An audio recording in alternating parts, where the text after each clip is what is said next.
If you want to lower your EIDL payments or you're still hoping for EIDL forgiveness, there's some important updates today that are both time sensitive and directly from the SBA. I'm going to cover how many EIDL loans are currently at the Treasury. If you are in the hardship accommodation plan and want to keep your EIDL payments at 10%, why the SBA started to collect on 20 billion worth of EIDL loans. It's not what you may expect, and what you can do if you support EIDL forgiveness. There's a direct action. I'm also going to talk about what might be possible there or realistic. As always, thanks so much for subscribing, turning on alerts so you never miss out on anything funding or business related. And of course, if you are looking for grants or other funding, go check out the Skip dashboard or Skip app. Just search Skip in the app stores or use the link in the description below. We list dozens of grants. A handful are due tomorrow and early next week. You can see them all here, the ratings, reviews, and quickly apply with AI or look for other loans and lines of credit that are competitive with EIDL loans. And lastly, if you have EIDL questions, of course, you can book a call with our team. It's been incredibly busy with all of this news that's been happening. You can go to helloskip.com/expert-help. That link is in the description. Let me start with this major article that came out today in the Wall Street Journal, revealed some new news, but also had some oversights that the SBA called and told me about directly. As I mentioned in the last video, the EIDL goodwill period ended on Sunday, March 3rd. That means the SBA begins referring delinquent EIDL loans to the Treasury. That value is over $20 billion.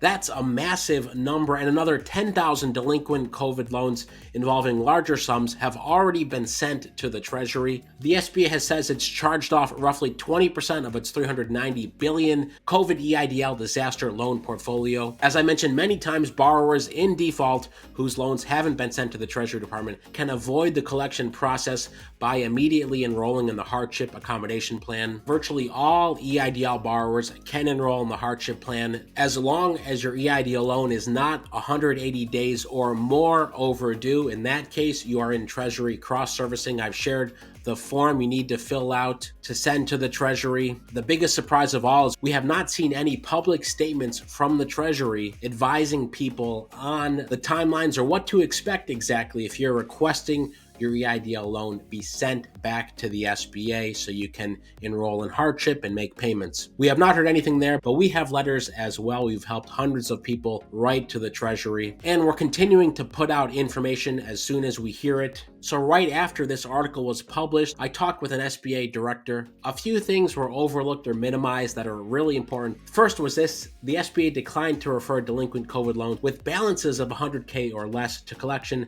saying the cost of collection outweighed potential recoveries. Members of Congress criticized that decision. SBA officials said that they changed their plans after a second analysis concluded that small dollar loan collection efforts would pay off. But that really misses the role Congress played in pushing for collections. Here are a couple letters sent by lawmakers, including Joni Ernst here, demanding SBA continue collections of nearly $72 billion. Here's how that letter looks. The closing paragraph: I want to reiterate that it's unacceptable for the SBA to write off taxpayer-funded loans by foregoing collections, and my concern, as reflected in the reports by OIG, is that the longer SBA waits to begin repayment and collections, the less likely it is that taxpayers will ever be repaid. I urge the agency to resolve course immediately. Here's another letter from Chairman Williams to the SBA administrator, signed by several members of the Committee of Small Businesses, essentially demanding the same thing, that SBA go after all EIDL loan borrowers. So that's what they're doing now. They've made policy decisions to help you lower payments. They've emailed borrowers, and they did the EIDL goodwill period. So chances are, if you're not enrolling in hardship now, it's because you don't want to repay your EIDL loan or you never intended to. Remember, this affects 4 million businesses across the U.S. The third point on lowering your payments for a third and fourth time with the hardship accommodation plan: if you want to keep your payments at 10%, you have been able to on the SBA portal and keep it at 10% due to a software glitch. The SBA says this has been acceptable. If you enrolled in a third hardship and were presented with the 10% option, you're in the clear. However, it's something they've been fixing to match their stated policy of only allowing you to reduce by 50% for the third hardship enrollment. So that's relevant for you if you've had one full year of lowered EIDL payments and you want to extend it for another 6 months. If you haven't done that yet, go check out your portal, lending.sba.gov. See if you still have the 10% option. The SBA's told me it's increasing any day now to the stated 50%. And for those of you who aren't in hardship accommodation plans yet, if you start today, in theory, you could have lowered EIDL payments until March of 2026. So keep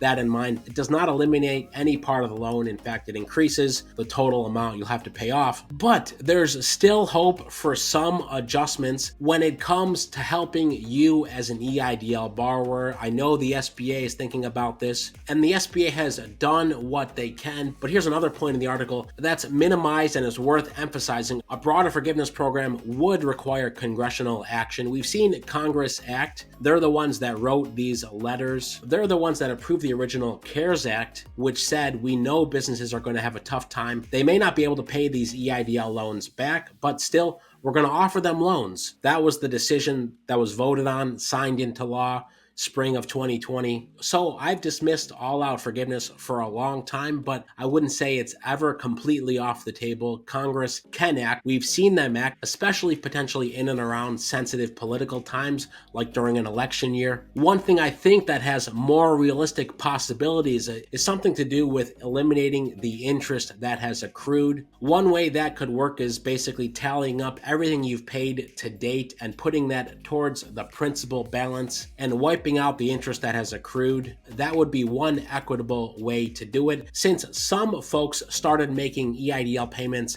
day one after receiving the loan. Most took the 30 months of deferment, and still many of you, in your own minds, have continued to defer it, which has caused you to become delinquent and have your loan sent to the Treasury. We want to help you avoid that and those negative consequences. If you feel like asking for EIDL forgiveness, create a free skip account with the link in the description below. We've got a template we can write on your behalf. We'll follow up with you about that. Again, that link is below. You can create a free skip account, and you can check out other grants, funding, or ask EIDL questions to our Skip AI. Let me know your EIDL situation in the comments.